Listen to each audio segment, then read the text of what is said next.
लेकिन एक दिन उसकी जिंदगी तब बदल जाती है जब वो एक मिस्टीरियस सिस्टम से मिलता है जो उसे एक दूसरी दुनिया लॉन्ग कॉन्टिनेंट में ले जाता है। हालांकि जिस तरह की जिंदगी का उसने सपना देखा था वहां पहुंचकर उसका बिल्कुल उल्टा होता है। अगले 3 सालों तक बैरन बिना किसी आजादी के सिर्फ एक नौकर की तरह जीता है। रोज दूसरों की सेवा करता हुआ अंदर ही अंदर बैरन कसम खाता है कि वो अपनी पूरी जिंदगी ऐसे नहीं बीतने देगा। फिर एक दिन उस गाँव पर जहाँ वो रहा करता था एक डेमन कल्ट हमला कर देता है और उनमें से एक मेंबर उसे पकड़ने की कोशिश करता है। बैरन वापस फाइट बैक करता है लेकिन वो आदमी उसे गले से पकड़कर इतना जोर से दबा देता है कि लगभग उसकी जान जाने ही वाली होती है। जब सब कुछ खत्म होने ही वाला था तभी अचानक एक धार्मिक सेक्ट के स्टूडेंट्स वहां पहुंचते हैं और डेमन कल्ट के लोगों को हरा देते हैं। उनकी पावर्स देखकर बैरन पूरी तरह से हैरान रह जाता है और तभी अचानक वो जोर से चिल्लाता है कि वो भी एक इमॉर्टल बनना चाहता है। उसकी ये चीख सुनकर एक बूढ़ा आदमी सामने आता है जो असल में उस सेक्ट का लीडर होता है। वो उस वक्त नए स्टूडेंट्स की तलाश में था और बैरन की इच्छा देखकर उसे अपनाने का फैसला कर लेता है। हम देखते हैं अचानक उसके सामने एक सिस्टम पैनल आ जाता है जिसमें 3 ऑप्शंस दिए होते हैं, जहाँ पहले 2 ऑप्शंस चुनने पर उसे बूढ़े आदमी का स्टूडेंट बनने का मौका मिलेगा, साथ में कुछ कीमती ट्रेजर्स भी। जबकि तीसरा ऑप्शन होता है सीधा उसे मना कर देना, जिसके बदले उसे सिर्फ एक बेसिक एंट्रीब्यूट पॉइंट मिलेगा। बिना ज्यादा सोचे बैरन तुरंत उस आदमी का पैर पकड़ लेता है और उसे अपना गुरु मान लेता है। उसे लगता है जैसे वो आखिरकार अपने ड्रीम एडवेंचर का मेन कैरेक्टर बन गया हो, लेकिन उसकी उम्मीद से बिल्कुल उल्टा होता है। वो आदमी उसे सीधा एक माइनिंग एरिया में ले जाता है और बताता है कि सेक्ट ज्वाइन करने के लिए उसे एक टेस्ट पास करना होगा जो कि मिनरल्स माइन करना है। बैरन तुरंत इस चैलेंज को स्वीकार कर लेता है, पर सिर्फ आधा दिन काम करते ही उसका शरीर थक कर टूट जाता है। तभी माइन का सुपरवाइजर उसे डांटता है और लात मारकर बाहर निकाल देता है। इसी पल बैरन को एहसास होता है कि उसका गुरु उसे धोखा देकर यहाँ पर बेच चुका है। फिर से सिस्टम पैनल अपीयर होता है और उसे 3 ऑप्शंस देता है। इस बार वो दूसरा ऑप्शन चूज करता है, सोचता हुआ कि शायद इससे उसे आजादी मिल जाएगी। लेकिन जैसे ही वो बोलता है सुपरवाइजर उसे बुरी तरह मारने लगता है। तब उसे समझ आता है कि असल में सिस्टम चाह रहा था कि वो तीसरा ऑप्शन चूज करे, यानी अपने हालात को एक्सेप्ट करे और माइनिंग जारी रखे। जैसे ही वो मजबूरी में वही करता है, सिस्टम अनाउंस करता है कि उसे एक एक्स्ट्रा पॉइंट मिला है और तुरंत ही उसका शरीर वापस से एनर्जी से भर जाता है। आधी रात के समय कुछ लोग चुपके से वहां आते हैं और सब वर्कर्स को भागने के लिए मनाते हैं क्योंकि गार्ड्स उस वक्त नशे में थे। इस बार सिस्टम 4 ऑप्शन शो करता है और हमेशा की तरह बैरन तीसरा ऑप्शन चूज करता है उनके साथ भागने का फैसला करते हुए। लेकिन अगले ही दिन बैरन पकड़ा जाता है और सबके सामने उसे बुरी तरह से पीटा जा रहा होता है ताकि बाकी लोगों के लिए ये चीज चेतावनी बन सके। कुछ समय बाद जब वो फिर से माइनिंग कर रहा होता है तभी अचानक एक जबरदस्त धमाका होता है। जब वो देखता है तो आसमान में एक बड़ा सा फायर सर्कल दिखाई देता है। इसी बीच सिस्टम पैनल वापस से अपीयर होता है और बताता है कि एक मिशन है इस भगदड़ का फायदा उठाकर यहाँ से भागना। इस बार बैरन बिना सोचे समझे अपनी जान खतरे में डालकर पहाड़ से नीचे भागने लगता है। वो लगभग एक सुपरवाइजर के हाथों पकड़ा ही जाता, लेकिन तभी एक आदमी अचानक सामने आकर एक ही बार में उस सुपरवाइजर को काट देता है। फिर वो आदमी बताता है कि वो लोग पड़ोसी सेक्ट से हैं और इस माइन को डिस्ट्रॉय करने आए थे। उनकी पावर देखकर बैरन फिर से इम्प्रेस हो जाता है और फैसला करता है ज्वाइन करने का। इसके बाद बताया जाता है कि धीरे धीरे 5 साल बीत जाते हैं और अब बैरन ऑफिशियली सेक्ट का मेंबर बन चुका होता है। लेकिन इतने सालों के बाद भी उसकी कल्टीवेशन सिर्फ की रिफाइनमेंट के 5वें लेवल तक ही पहुंच पाती है। सेक्ट के एल्डर्स भी उसे सीरियसली नहीं लेते और उससे कमजोर समझकर कुछ सिखाने में दिलचस्पी नहीं दिखाते।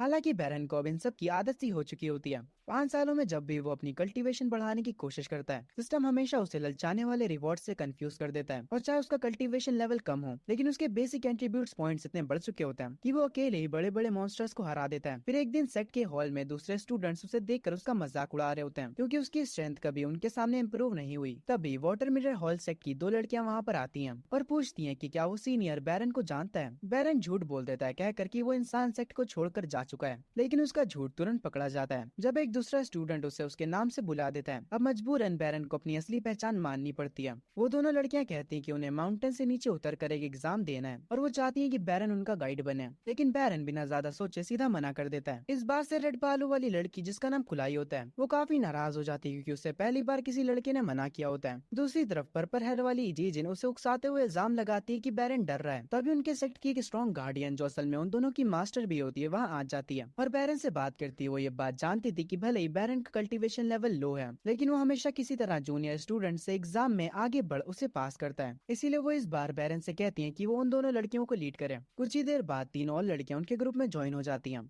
जाने से पहले उनकी मास्टर उन्हें सावधान करती है कि ये सब लड़कियां उच्च दर्जे वाली फैमिली से आती हैं, इसीलिए इनके साथ परेशानियां हो सकती हैं। सफर के दौरान वो सब लड़कियां लगातार बैरन से उसकी पावर्स के बारे में सवाल करती रहती हैं। तब बैरन थोड़ा सख्त आवाज में कहता है कि हर एक को 10 पॉइंट्स दिए जाएंगे और हर गलती पर पॉइंट्स कट होंगे और अगर किसी के पॉइंट 0 हो गए तो उसका टेस्ट फेल माना जाएगा। ये सुनकर जीजिन और भी गुस्सा हो जाती है क्योंकि उसे एक ऐसे इंसान की बात माननी पड़ रही होती है जो उसे कमजोर लगता है।